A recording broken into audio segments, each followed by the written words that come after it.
Aristegui, en vivo. Regresamos. Sergio Aguayo, Denis Dresser y Lorenzo Meyer en Aristegui en vivo. Mesa Política.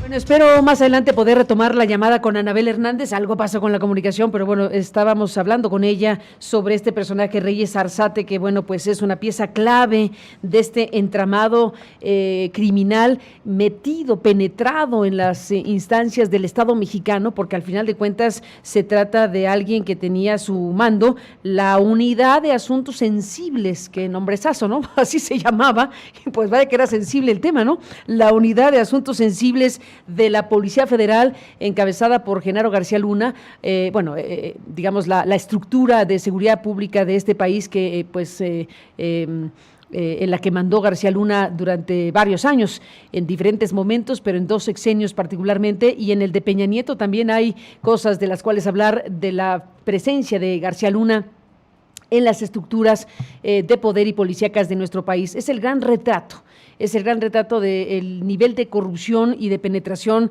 que pudo haber llegado o que llegó al Estado mexicano.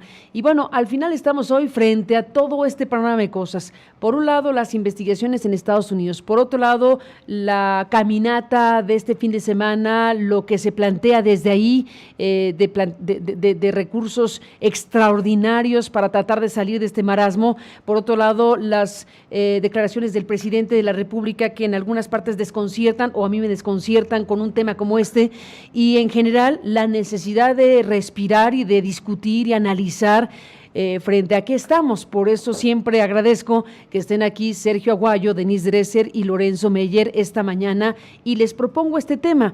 Partamos de la caminata como elemento de discusión y todo lo que involucra. Denis, buenos días y bienvenida. Hola, buenos días. Sergio, buenos días, gracias por estar aquí. Y bueno, Lorenzo Meyer, como siempre, gracias por estar aquí esta mañana. Buen día, Carmen. Buenos días, Lorenzo. Bueno, te propongo iniciar esta mesa con la reflexión que tengas pues sobre este conjunto de cosas. Acabo de mencionarlas muy a bote pronto, estos elementos, pero partamos de la caminata, de lo que representa, de lo que dicen, de lo que genera de reacciones. ¿Qué piensas, Lorenzo, de este tema? Caramba, Carmen, la situación es realmente complicada. Creo que el momento histórico de el 2020 se centran ahora los males de muchos años atrás. Hay ya una decisión en una buena parte de la sociedad y de la parte más activa de expresar su descontento y exigir unas soluciones drásticas, rápidas. Y la verdad es que este mal que viene de ¿hace cuánto que empezó esto, Carmen? ¿Hace cuánto que el gobierno y por lo tanto lo que hay de Estado en México entró en contacto y convivencia con el crimen organizado, en particular este crimen, el del narcotráfico? Si mal no estoy informado, esto empezó prácticamente desde el momento mismo en que la revolución se institucionalizó. El gobernador de el territorio entonces de Baja California, un coronel Esteban Cantú, que es producto de la revolución, es también el primero que se pone en contacto con pequeños productores y comercializadores de la droga, justo cuando Estados Unidos ha sido ya el artífice de un acuerdo de Shanghái que prohíbe estas drogas, y quiere decir que es de hace 100 años que se inició el contacto entre Estado, crimen organizado, demanda del mercado norteamericano y se fue desarrollando poco a poco. La parte inicial está a cargo, hasta donde yo lo he podido ver, de norteamericanos. Ellos son los que van por la droga, o más bien dicho, vienen, estoy hablando desde México, vienen por la droga y se la llevan a Estados Unidos.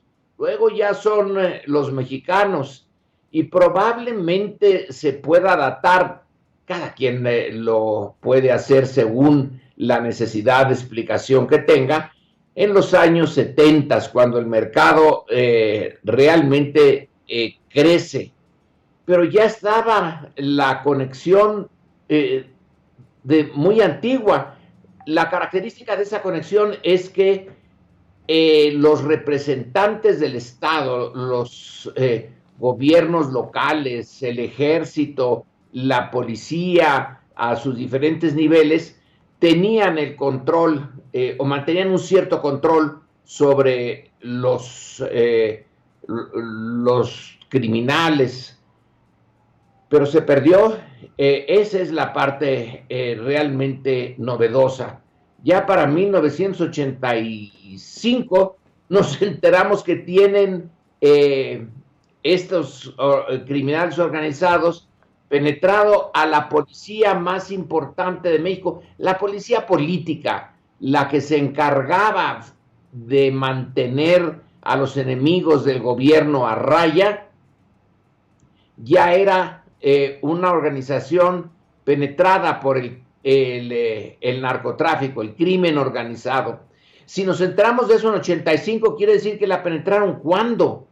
En alrededor de 80, y entonces llevamos más de, ¿qué será? Casi 40 años en que se dio un salto cualitativo, y desmantelar con unas instituciones corruptas, pero bien corruptas, algo que se fue generando a través de decenios, y esperar una solución rápida, porque cambió no solamente el sexenio, sino que se pretende que haya cambiado el régimen, pues es, a mi juicio, mucho esperar.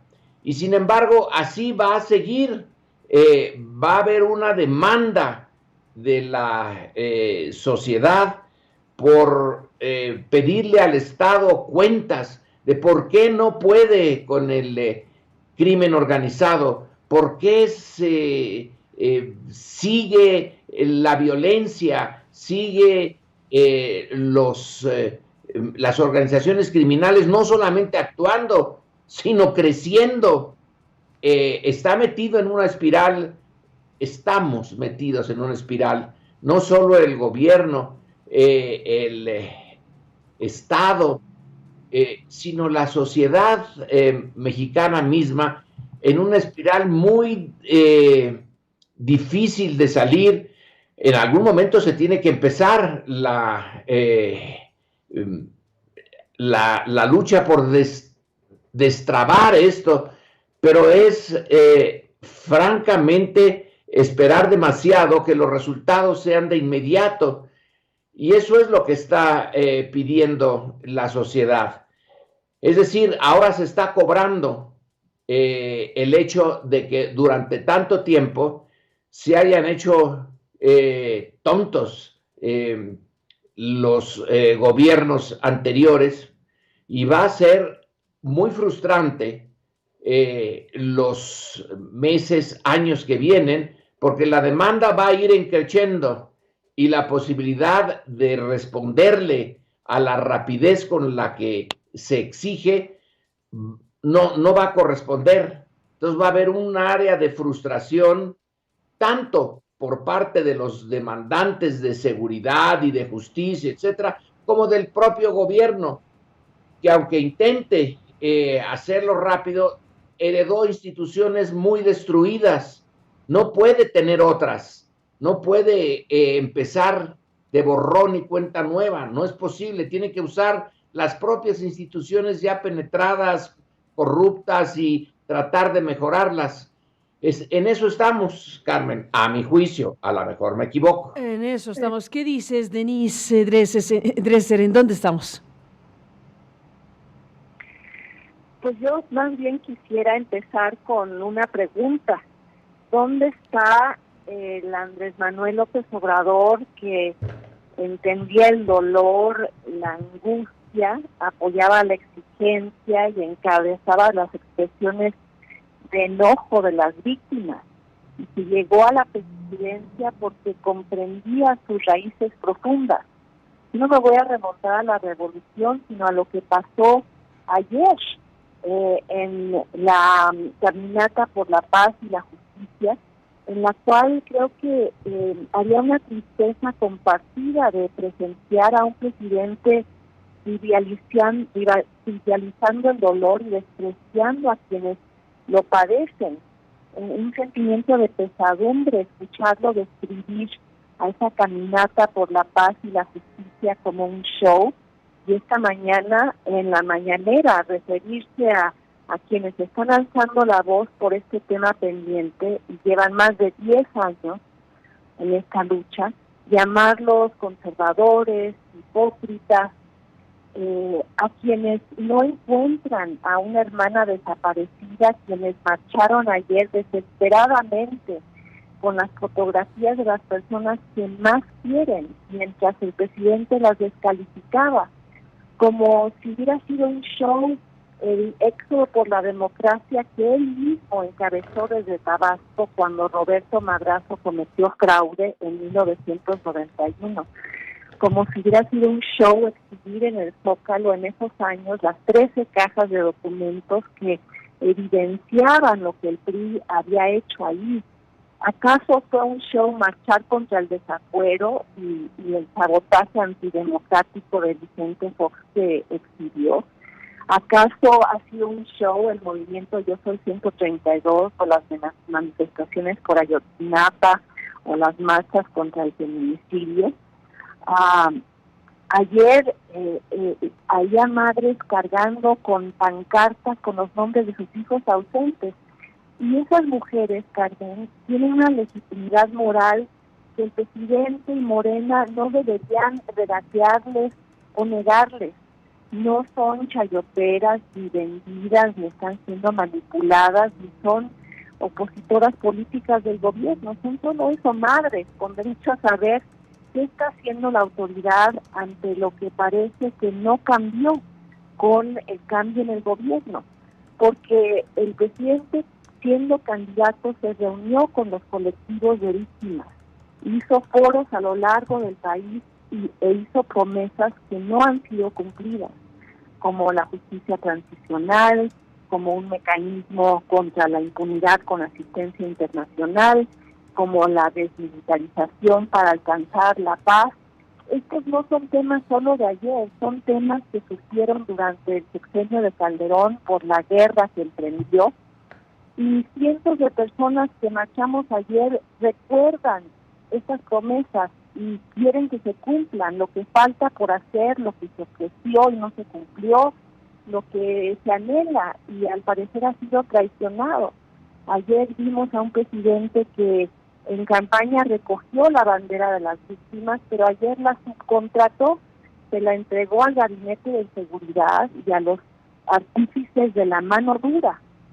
Y hubo pues un portazo presidencial a los familiares de los músicos calcinados en Oaxaca, a la esposa del periodista Javier Valdés, a los testigos de la masacre de Bavispe, a los dolientes de San Fernando, cito aquí a la periodista Marcela Durati, a las mujeres que bordan sus tragedias con letra verde esperanza, de volverles a ver, y miles no famosos pero que duelen igual. Ayer junto a mí marchaba una chica que lloraba mientras repetía sin cesar: solo quiero saber dónde está, vivo o muerto, qué pasó con su hermano desaparecido hace más de 10 años. Ellos y tantos más, Carmen, enlutados y tan lejos del show y tan cerca del dolor que entraña vivir en un país con 61,000 desaparecidos. Sergio Aguayo, ¿qué dices?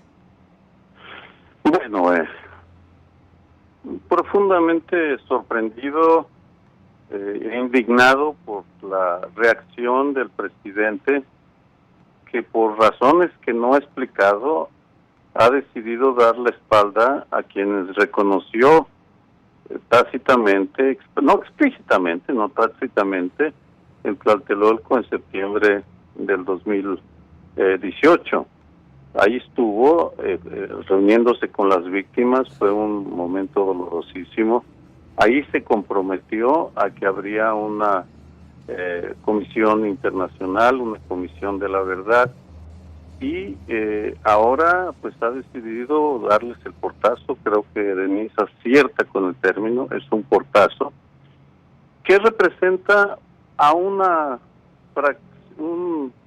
franja del Estado mexicano, porque el día de ayer hubo observadores de la Comisión Nacional de Derechos Humanos, es cierto, pero la presidenta de esta comisión, Rosario Piedra Ibarra, no ha emitido una sola declaración, no ha intentado reunirse con quienes marchan, como si solo importaran los desaparecidos de la guerra sucia, y como si no importaran los desaparecidos de la guerra en curso. Lamentable, preocupante, porque erosiona el presidente con esa actitud el que a la Secretaría de Gobernación, a Olga Sánchez Cordero, Alejandro Encinas, Carla Quintana, Mara García, la nueva directora de la Comisión Ejecutiva de Atención a Víctimas, porque si él nos tacha, porque yo me siento parte de ese movimiento, como conservadores, hipócritas, simuladores, pues con qué autoridad vamos a ser atendidos por una franja del gobierno. Y sin embargo, esto es lo inmediato. Lo grave es que no acaba de entenderse que las peticiones de verdad, justicia y paz tienen un trasfondo lógico que ilustraré con el caso de Iván Reyes Arzate, al que se refería Anabel y del cual tú hablabas hace cuando empezó esta mesa. Él dirigía la unidad de investigaciones sensibles, que fue organizada por la DEA, sus elementos fueron reclutados por la DEA, y esta unidad de investigaciones sensibles fue la responsable de la matanza de Allende, porque fue un directivo según la investigación de Ginger Thompson, una periodista de Estados Unidos, fue un directivo de la DEA quien informó a la unidad de investigaciones sensibles, que a su vez informó a los jefes Z, al Z40 y al Z42, que la DEA ya tenía controlados el SIM de los teléfonos celulares, los BlackBerrys que les acaban de entregar. Es a raíz de eso que los jefes Z ordenan la matanza de Allende, de Piedras Negras, de Acuña, de los 5 municipios de esa región del norte de Coahuila, y eso no ha sido investigado. Por tanto, cuando se pide una comisión de la verdad, es no solo para poder atender a las víctimas, sino para poder establecer las responsabilidades de los perpetradores y de sus aliados dentro del gobierno, porque tan responsables fueron los jefes Z que ordenaron la matanza, como quienes en la Policía Federal, los topos, los infiltrados en la Policía Federal, que entregaron la información a los jefes Z. Es esa verdad la que se está pidiendo y la que se está negando de manera absolutamente incomprensible por el presidente Andrés Manuel López Obrador, por la presidenta de la Comisión Nacional de los Derechos Humanos y por quienes han montado esta mentira absurda de que quienes marchan pidiendo verdad, paz y justicia, o verdad, justicia y paz, son enemigos del presidente. Eso no es cierto. Lo que estamos pidiendo es que se establezca lo que sucedió, que se castigue a los responsables y que se atienda a las víctimas. Y está pues la gran discusión necesaria sobre lo que están diciendo específicamente Lorenzo, Denise, Sergio. Es una caminata pacífica, es una caminata legítima, es una caminata que tiene toda la razón de ser desde mi punto de vista, pero también hay contenido específico que se tiene que discutir y analizar. Hemos hablado varias veces y lo seguiremos haciendo con las personas que han, como Sergio mismo, que han pues presentado que han presentado propuestas en documentos y están planteando cosas que tenemos que discutir como sociedad. Volvemos al punto que alguna vez hablamos, Lorenzo, de la justicia transicional, si debemos o no abrir la puerta como país a mecanismos de justicia transicional que lleven a estas grandes comisiones de la verdad, como han existido en algunos lugares del mundo, la de Guatemala, que fue tremendamente fuerte en su momento, que le costó la vida al obispo Gerardi, por ejemplo, que después de presentar el informe de la Comisión de la Verdad, bueno, 2 días después lo asesinaron en el garage de una parroquia, por lo que involucraba en términos de violación masiva de derechos humanos en el caso guatemalteco, otros fenómenos que se han dado de esta naturaleza.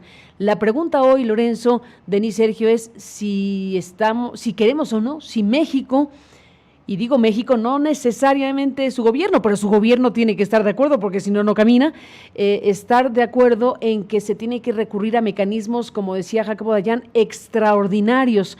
Ahí hay un conjunto de planteamientos específicos, estudios realizados al respecto, mecanismos que requieren sí o sí una colaboración de carácter internacional para que, además de las instituciones del Estado, de la Fiscalía General, de la nueva reforma que ahí viene, que ahora hablamos de ella si les parece, se requieren plantear en un momento como este. ¿No parece el presidente de la República ser receptivo a mecanismos fuera de lo que sería la institución tradicional de justicia en México? ¿O qué piensas, Lorenzo? ¿Qué es lo que esté pensando el presidente? A mí me parece bastante acertado el querer generar una masa importante, incluyendo la presencia de organismos y de personajes en el extranjero que tienen experiencia en esto, para ponerse a indagar sobre el pasado, muy pasado, y el pasado inmediato. El punto aquí es que quizá el presidente nos lo ha dicho de algunas maneras, él está interesado en ver hacia adelante, hacia el futuro, y que ponerse a indagar en el pasado cuando los intereses creados por ese pasado están vivos, entonces le abre un frente, un nuevo frente. Ya pareciera como que él está diciendo, ya con lo que tengo que hacer de cara al futuro, es enorme la tarea, pero bueno, el pasado nunca pasa. Se queda ahí un residuo, en este caso bastante importante. Entonces, sí, hay que entrarle a esa parte negra que Andrés Manuel no es responsable de eso. Ahí están las estructuras del PRI y del PAN como responsables. No quería o no quiere echarse encima de todas las tareas que tiene esa otra, pero parece que va a ser inevitable, que México tiene una estructura institucional muy, muy dañada y sí necesita de energía, de personas que tomen decisiones sin estar comprometidas con la vida interna de México, excepto en ese caso. Ella decidió que frente a lo de Ayotzinapa revive la presencia de factor externo para que le ayude a enfrentar este problema. Lo que tú estás señalando, Carmen, es ir más allá de Ayotzinapa, hacerlo en el conjunto. Es un conjunto extraordinariamente complejo. Se está pidiendo solucionar el pasado, el presente y el futuro a la vez, con unos recursos muy escasos, recursos incluso de orden económico. Se necesita más de la parte material de los recursos económicos. Hay un sector importante de México, importante por su peso económico, que se opone a una reforma fiscal. Pero si se quiere hacer esto, bueno, pues hay que recurrir a nuevas fuentes de ingreso para crear estos otros organismos. Ninguno es barato ni sencillo. Hay que reclutar, hay que pagar, incluso si se tiene la ayuda de Naciones Unidas o de otras instituciones similares, hay que aportar los recursos. Entonces, la lucha por estos recursos, vaya que sí es central para algunos actores de la vida política mexicana, que tendrían que ser los que más aportaran. Pero, en fin, ni modo. Es muy probable que tenga que hacerse un cambio en la política fiscal, recoger de la sociedad, de la parte que puede, más recursos para cumplir con por lo menos dos tareas centrales. Para Andrés Manuel, una de las formas de enfrentar al crimen organizado es rescatar o impedir, rescatar a los jóvenes o impedir que el crimen organizado llegue a los jóvenes. Para eso necesita recursos. Y luego hay que crear estas nuevas organizaciones. Se necesita un montón y necesita, por lo tanto, el apoyo de la sociedad, la exigencia de la sociedad, que le exijan que cambie su decisión original de no aumentar los impuestos, y supongo yo que hizo ese compromiso para no echarse encima al sector privado, sobre todo a su parte más importante, que desde luego no quiere ni está siquiera acostumbrado a pagar los suficientes impuestos, menos recursos nuevos, pero sí se necesitan, porque todo lo que se le está pidiendo, toda esta justicia transicional no se da de gratis, se requieren recursos, la sociedad tiene que darlos. Es finalmente la fuente de estos recursos. La decisión de organizarlos, de extraerlos, de gastarlos de manera apropiada, sí es del gobierno, pero es la sociedad la que tiene que darlos. ¿Está dispuesta? ¿Estamos dispuestos? Pues ese es otro de los temas a discutir. Sí, si se quiere ver el pasado, el presente y el futuro, todo a la vez, porque el pasado influye sobre el presente y el futuro, bueno, pues a dar los recursos, no queda de otra, y crear esas organizaciones con apoyo internacional. El apoyo internacional será de expertos, del apoyo de personas que puedan meterse sin estar ligados a intereses nacionales a ver este problema, pero hay que tener los recursos para mantener ese aparato. Así que, entre otras cosas, estamos aquí frente a uno de los problemas importantes, una estructura fiscal diferente y que va a tener que afectar a intereses que no quieren ser afectados. Pero, a mi juicio, quizá más temprano que tarde, ojalá sea más temprano, se tome esta decisión, se tengan los recursos, se disponga de ellos, y entonces se eche a andar esta maquinaria para revisar el pasado inmediato. Y el pasado, muy pasado, creo que ese ya no es, sí deja huella, pero ya no es materia de discusión en este momento. Es un pasado muy cercano, con personas que están ahorita vivitas y coleando y que van a ser afectadas o que pueden ser afectadas.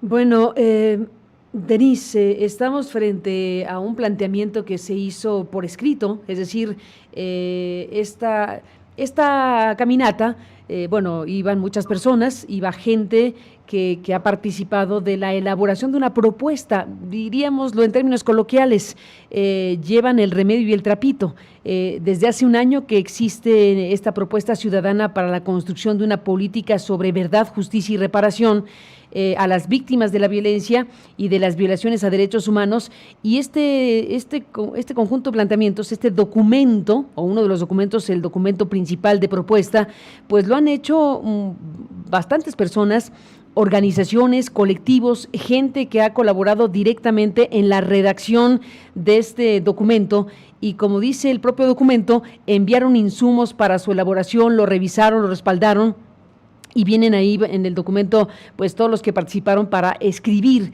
y redactar este mecanismo internacional contra la impunidad, que es el primer capítulo, o la Comisión de la Verdad y la Memoria Histórica, está aquí su diseño, está también el planteamiento para un modelo de reparación extraordinario, ahí vienen detallados todos los objetivos y los mecanismos que se proponen para lograrlo, está cómo resolver el tema de la participación de las víctimas, está, perdón, pues con todo detenimiento el conjunto de herramientas teórico y prácticas para echar a andar un mecanismo de estos alcances. Denise, no estamos con la hoja en blanco en términos de discusión y de debate sobre el tema.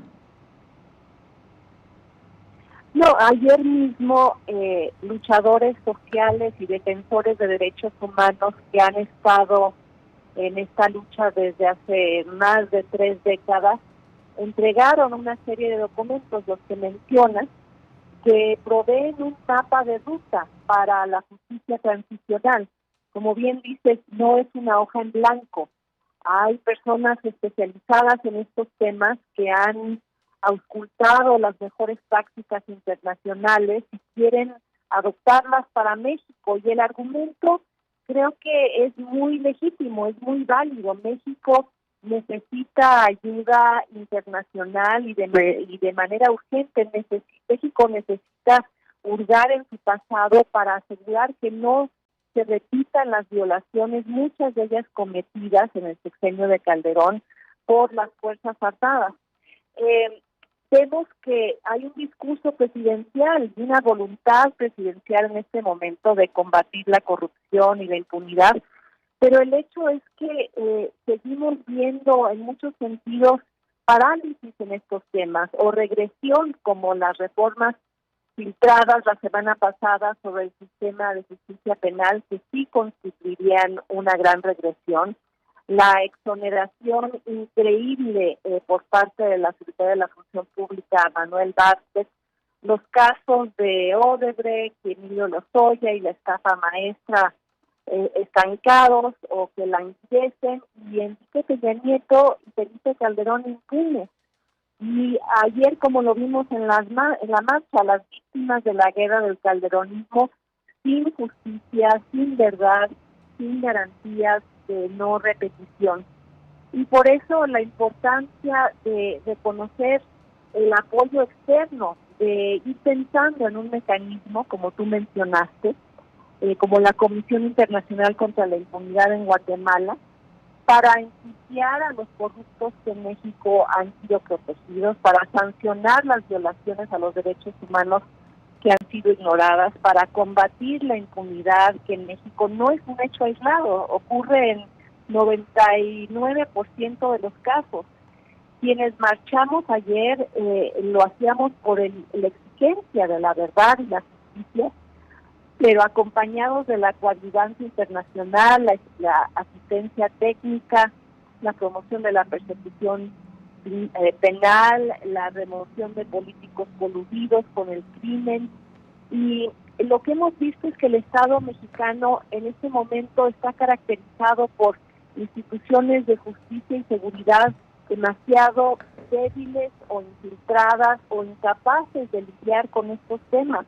Un Estado que, aunque haya voluntad política para echarlo a andar, es disfuncional y en innumerables instancias inoperante, y de lo que se trataría precisamente la justicia transicional es rescatar al Estado para que pueda cumplir con esas responsabilidades fundacionales.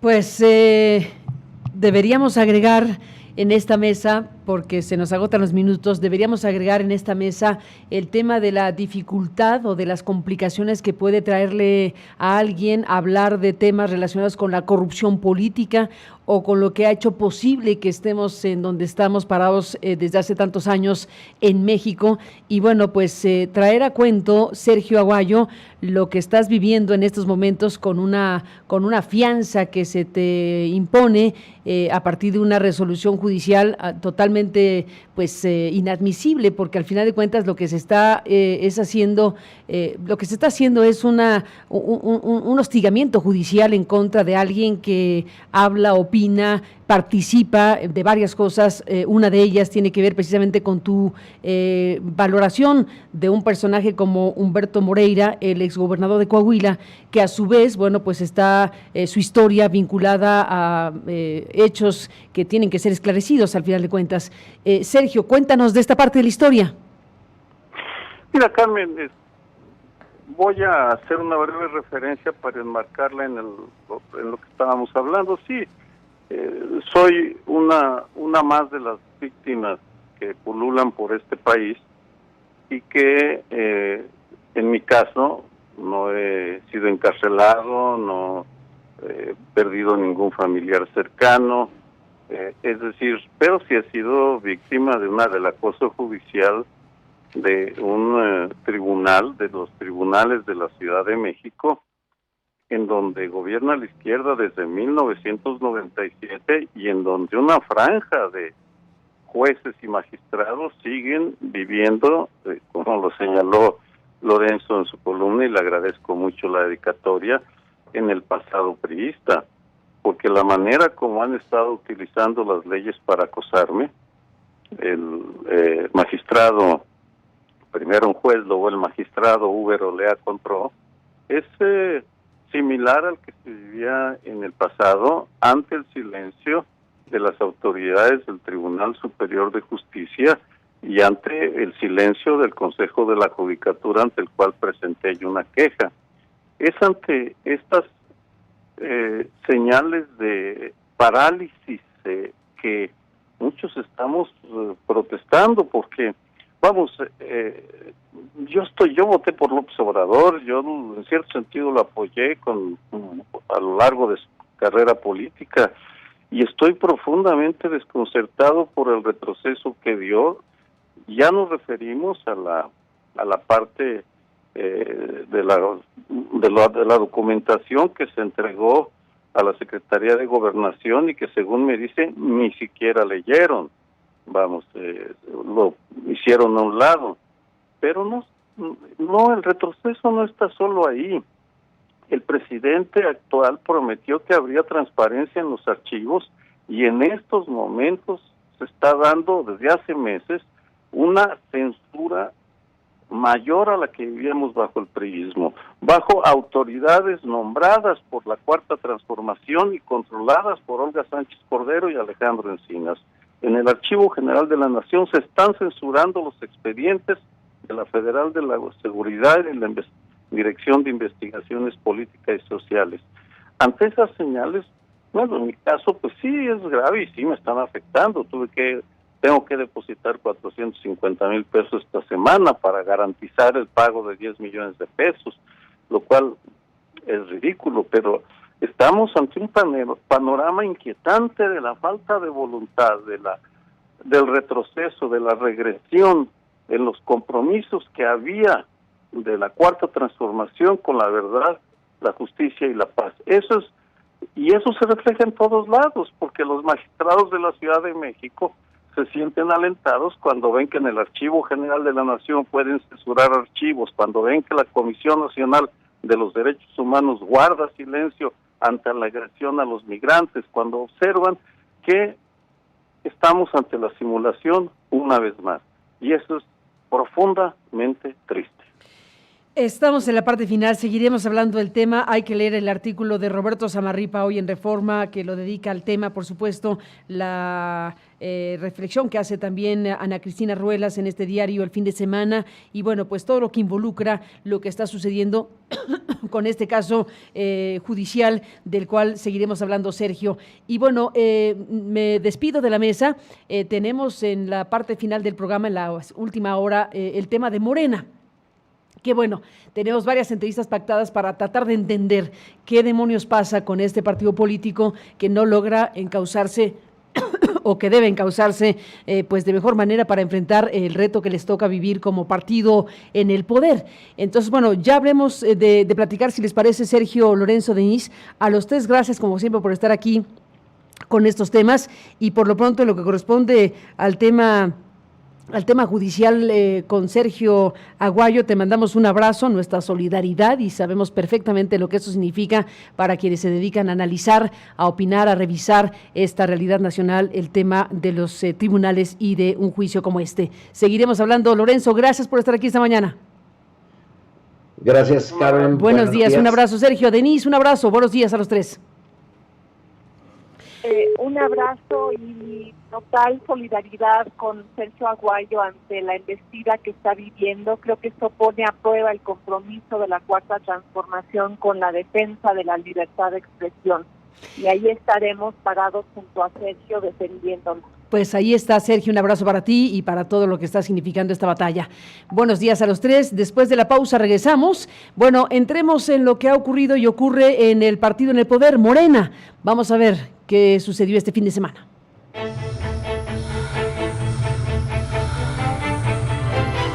Lo mejor de Aristegui Noticias.